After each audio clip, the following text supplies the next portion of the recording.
Apa kata Ibnu Taimiyah dan Ibnu Qayyim menyelisih pendapat Imam Ahmad bin Hambal meskipun mereka bermadhab Hambali.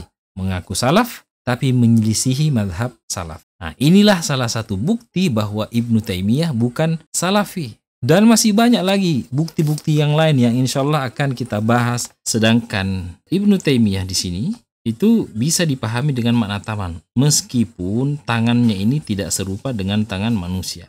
Tapi berdasarkan pendapatnya yang lain yang dibahas dalam buku ini, ada kecenderungan berpaham tajsim. Nah, begitu juga di dalam kitab Al-Iman, halaman 95, fala majazun fil Quran, kata beliau. Sama logika pembagian 3 tauhid. Tidak pernah ada yang membagi ulama salaf. Jadi sama-sama bid'ah sebenarnya. Nah, coba kita lihat kata Imam Asy-Syafi'i dalam kitab Ar-Risalah halaman 63.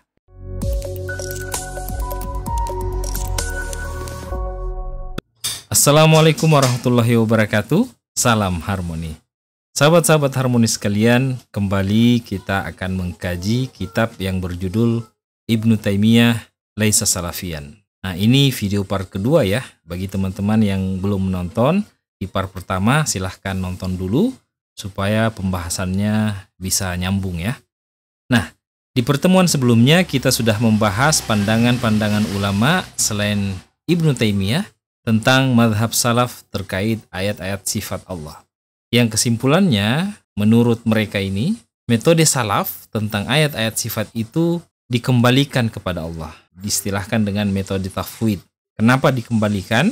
Karena memaknai ayat-ayat sifat itu tidak bisa dilakukan dengan memaknai secara zahiriyahnya. Contoh, misalnya kata yad, tidak bisa dipahami dengan makna tangan. Karena mustahil Allah punya tangan.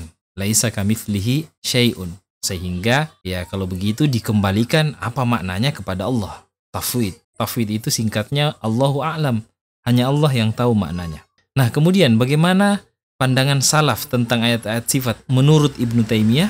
Nah, menurut beliau dalam kitab Majmu'ul Fatawa di halaman 177, anna madhhabas salaf ijra'uha ala zahiriha ma'a nafyil kaifiyah wa tashbihi anha. Jadi ayat-ayat sifat harus dimaknai dengan makna zahirnya. Tangan Allah, ya tangan Allah. Allah istawa, artinya ya Allah menetap di atas arasy. Allah turun, ya Allah turun. Nah, meski di saat yang sama, kata Ibnu Taimiyah, nafyul kaifiyah wa tashbihi anha. Menafikan kaifiyahnya. Artinya tidak diketahui bagaimana cara Allah beristiwa. Bagaimana cara Allah turun dari langit. Nah, dan juga bersemayamnya Allah itu tidak serupa dengan duduknya manusia. Atau turunnya Allah dari langit itu tidak serupa dengan turunnya makhluk dari atas ke bawah. Nah, ini beliau juga sebutkan dalam kitab Syarhul Aqidah Al-Asfahaniyah. Beliau mengutip perkataan Abu Uthman An-Naisaburi. Kata beliau, wa yuthbitu ahlul hadis nuzul ar-rabbi fi kulli lailatin ila as-sama'id dunya. Dan ahli hadis menetapkan bahwa Allah itu turun setiap malam ke langit dunia. Min ghairi tashbihin lahu binuzulil makhlukin. Tanpa menyerupakan turunnya Allah itu dengan turunnya makhluk. Wala tamthil, dan tidak menyamakan. Wala takif, dan juga tidak membagaimanakan. Bal yuthbituna lahu ma athbatahu lahu Rasulullah sallallahu alaihi wasallam. Mereka ahli hadis menetapkan sesuai apa yang ditetapkan oleh Rasulullah sallallahu alaihi wasallam. Wa yamurruna al-khabara as-sahih al-warid bidzikrihi ala zahirihi. Dan mereka ahli hadis ini memaknai hadis yang sahih itu sesuai dengan pemahaman zahiriyahnya. Nah, jadi kesimpulannya, pandangan Ibnu Taimiyah itu jika ada ayat-ayat sifat, istiwa, yad, mata, jari-jari itu harus dipahami dengan makna zahirnya. Nah, jadi teman-teman sudah bisa membedakan ya antara Ibnu Taimiyah dan ulama-ulama yang sebelumnya sudah kita bahas. Nah, saya coba gambarkan ya supaya lebih mudah dipahami. Ulama-ulama sebelumnya memahami ketika dihadapkan ayat-ayat sifat misalnya yad, itu secara bahasa artinya tangan ya. Tangan. Ini yang muncul di benak mereka itu tidak bisa dipahami secara zahiriyah. Yad itu artinya tangan. Jadi mustahil Allah punya tangan. Ya udah kalau begitu, kalau tidak bisa dipahami dengan makna tangan, ya udah kita kembalikan kepada Allah. Inilah yang dinamakan tafwid, mengalihkan makna yad ini kembali kepada Allah. Allahu a'lam. Sedangkan Ibnu Taimiyah itu memahaminya seperti ini. Yad ya dipahami langsung secara zahiriah, tangan bisa dipahami secara zahiriah. Sedangkan kalau takwil itu yad ini memang tidak diartikan dengan tangan, tapi diartikan dengan makna yang lain. Sama takwil dengan tafwid. Paradigmanya itu meyakini laisa kamitslihi syai'un. Sedangkan Ibnu Taimiyah di sini itu bisa dipahami dengan makna tangan, meskipun tangannya ini tidak serupa dengan tangan manusia.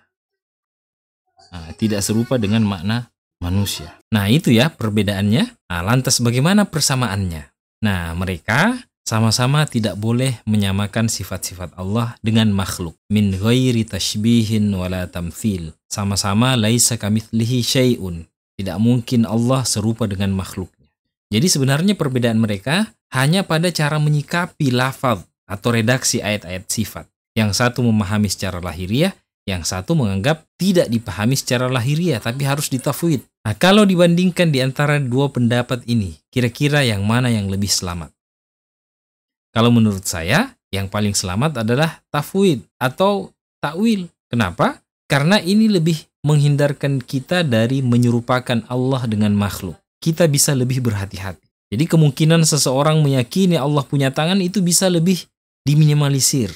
Karena sudah diblok di depan. Karena kalau dibiarkan memahami secara lahiriah, dikhawatirkan mengarah pada paham tajsim, menganggap Allah punya organ tubuh, menyerupakan Allah dengan manusia. Waliyadzubillah. Nah, jadi lebih baik menghindarkan konsekuensi yang akan terjadi dengan tidak memahami ayat-ayat sifat secara lahiriahnya. Karena akan sangat berbahaya kalau jatuh pada paham tajsim. Ibnu Taimiyah tidak pernah mengatakan Allah punya tangan, tapi dari pandangannya tentang ayat-ayat sifat mengarah pada pandangan tajsim. Atau orang-orang yang memahami pandangan beliau bisa terjerumus pada tajsim. Nah, makanya kata Syekh Ali Jum'ah, inilah yang diistilahkan lazimul madhab. Konsekuensi dari pendapat Ibnu Taimiyah. Lazimul madhab laisa bimadhabin. Konsekuensi yang ditarik dari suatu pendapat bukan pendapat itu sendiri. Artinya kalau Ibnu Taimiyah memahami secara lahiriah ayat sifat, Allah menetap, tangan Allah, meski sudah dikatakan tanpa kaifiyah dan tanpa menyerupakan, tapi ternyata berkonsekuensi muncul pendapat orang-orang tajsim, apakah itu artinya Ibnu Taimiyah berpendapat tajsim?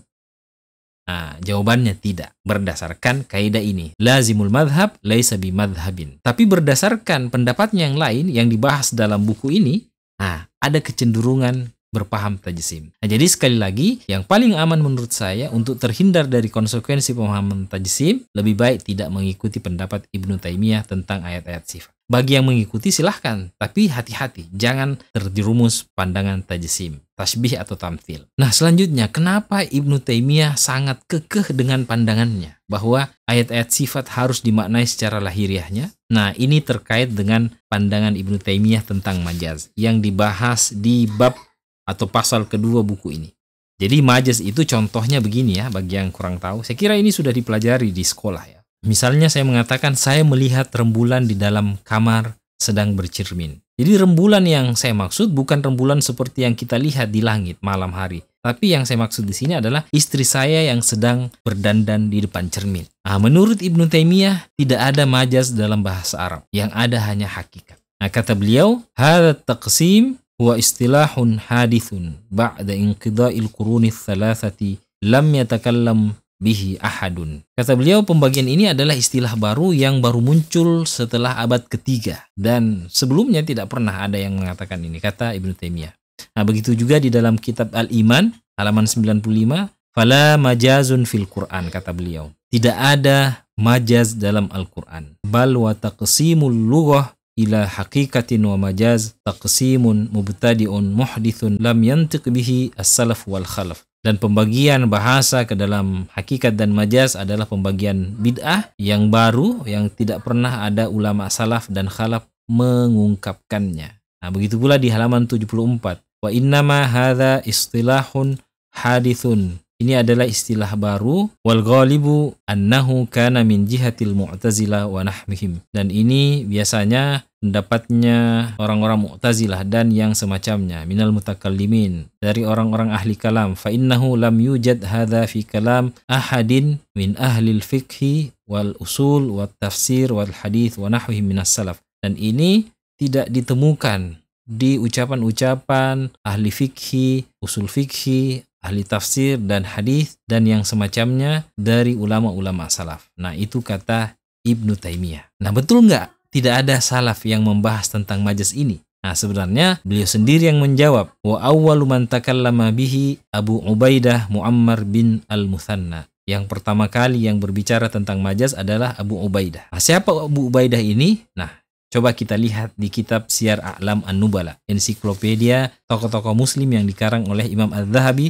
di halaman 445 jilid 9. Nah, teman-teman bisa cek sendiri ya. Kata Imam Az-Zahabi, Al-Imam, seorang imam, Al-Allamah, seorang ulama besar, Al-Bahr, yang sangat luas wawasannya, Al-Basri, orang Basrah, An-Nahwi, ahli Nahu, Sahibut Tasanif, banyak karangannya. Nah, wulida fi sanati ashrim wa mi'ah. Nah, ini beliau dilahirkan pada tahun 110 Hijriah. Nah, berarti Abu Ubaidah ini adalah salaf karena hidup di 3 abad pertama setelah hijrah. Fil lailatil lati tufiya fiha Al-Hasan Al-Basri, pada malam di mana wafat Hasan Al-Basri. Nah, di halaman 74 beliau juga mengatakan, wa hadza asy-Syafi'i huwa awwalu man jarrada al-kalam fi usulil fiqh lam yuqassim hadza at-taqsim. Nah, jadi kata Ibnu Taimiyah, Imam Asy-Syafi'i sendiri yang pertama kali mempelopori usulul fikhi tidak membagi pembahagian hakikat dan majaz ini. Wala takallama bilafzin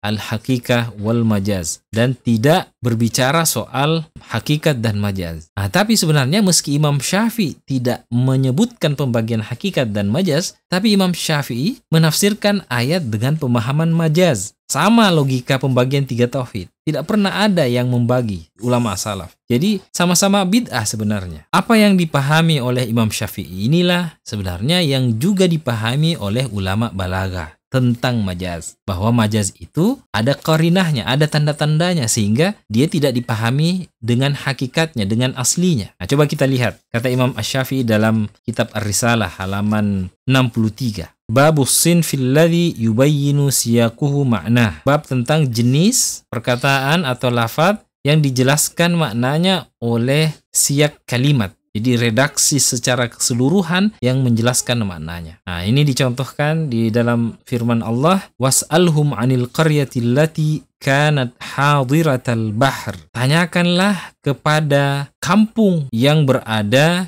di pinggir laut. Idh ya'duna fis sabt, ketika mereka melampaui batas pada hari Sabtu. Nah, kata Imam Asy-Syafi'i, al-ayah dalla ala annahu innama arada ahlal qaryati. Ayat ini menunjukkan yang dimaksud di situ adalah penduduk kampung. Di annal qaryata, karena kampung itu la takunu adiyatan, tidak melampaui batas, ya benda mati, wala fasiqatan, dan dia juga tidak berbuat fasik fi sabti, pada hari Sabtu, wala ghairihi, dan selainnya. Wa annahu innama arada bil udwan, yang dimaksud di situ pembangkangan, melampaui batas, adalah ahlul qaryah, penduduk kampung. Alladzina balahum bima kanu yafsukun, karena perbuatan fasik yang mereka telah perbuat. Nah, jadi di ayat tadi memang secara redaksi, secara zahiriyahnya, hakikatnya, bertanyalah pada kampung, was'alhum anil qaryah. Tapi sebenarnya yang dimaksud adalah bertanyalah pada penduduk kampung.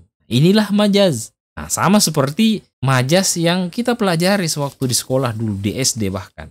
Misalnya saya mengatakan sejak pagi saya tidak melihat batang hidungnya. Bukan berarti saya tidak melihat batang hidungnya seperti hidung kita, tapi saya tidak melihat orangnya.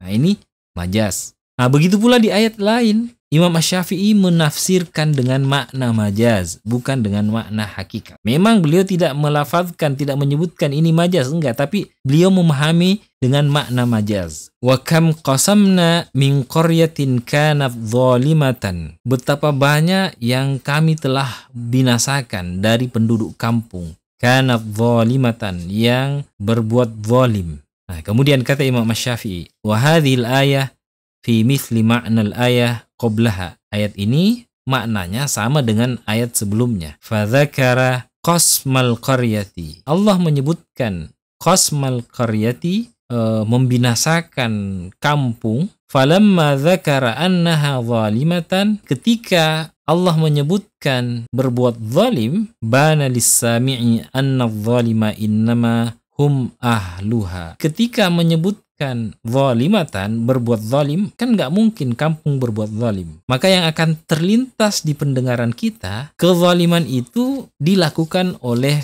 penduduk-penduduknya, penduduk-penduduk kampung, bukan kampungnya yang berbuat zalim. Duna manaziliha, bukan kampungnya. Allati la tazlimu, yang tidak berbuat zalim. Ya, benda mati kok bisa berbuat zalim. Nah, itu majaz, ya. Imam Asy-Syafi'i sekali lagi, meskipun sebagaimana kata Ibnu Taimiyah tidak pernah menyebutkan tentang majaz, tapi pemahaman tentang majaz Imam Asy-Syafi'i sama dengan yang dipahami oleh ulama-ulama ilmu balaghah. Meskipun demikian, Ibnu Taimiyah tetap kekeh, fa ulima anna hadzal taqsim batilun. Pembahagian ini pembagian yang batil. Wa hina idzin fa kullu lafdhin mawjudin fi kitabillahi wa rasulihi fa innahu muqayyadun bima yubayyinu ma'nah. Jadi semua lafaz yang ada di dalam kitab Allah dan di dalam hadis itu terikat dengan yang dijelaskan oleh maknanya. Falaisa fi syai'in min dzalika majazun. Tidak ada satupun yang majaz. Bal kulluhu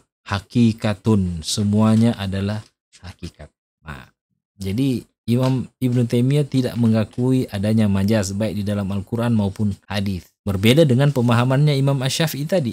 Nah, mungkin saya salah memahami pendapatnya Imam Ibnu Taimiyah dalam kitab-kitabnya tadi. Oke, kita coba lihat pendapat murid-muridnya. Salah satu murid beliau yang paling terkenal adalah Ibnul Qayyim Al-Jauziyah. Ternyata setelah dicek, lebih parah lagi karena beliau tidak konsisten. Di satu waktu menyelisihi gurunya tentang majaz, di waktu lain setuju pendapat gurunya tentang majaz. Nah, ini tidak konsisten, ya. Nah, di buku ini dikatakan laqad ghalabat alaihi taimiyatuhu. Dia dikalahkan oleh taimiyanismnya, istilahnya.